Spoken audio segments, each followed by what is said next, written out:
Birini koy bozorundan 10 lukka çıkartışıptı. Sonrası uyattı. Ben entek edim belen. Başlık mal desem boladım. Başlık 10 son arkadaşa 7'ye sonra tuttular. Şu 150'den satacağız tamam. 150'den inşallah vermeye koydunuz. Maviysen 68. Akramanla versen 7. Ya mağara bile sen Turçun. Hala sen ayıp Turkan'la 70 yıl sonra ağrıkla sen hiç kim almıyor ki? Alasan dedim 70'ten dedi kılağa diye.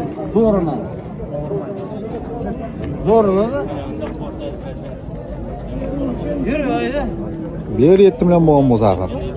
Yetti oldu mu? 69 mu? Zorlara mı 7'ye satılıyor? Tamam o geldi bana.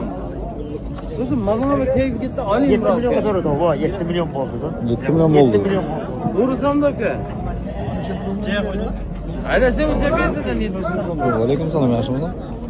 7 milyon oldu. Yetti oldu hani.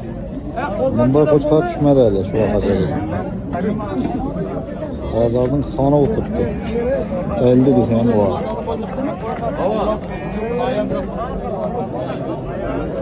Ya malum da. Bu köyümüzü bunun da bizi katılımı yok mu? İsmi adamın ilk bir köyümüzü koyun diye. Eğer şöyle böyle 7 al bağımızda kendin canlamak için o zaman mallar köyüm gitti alacak. Bire bir lira. Gittik mola verdim.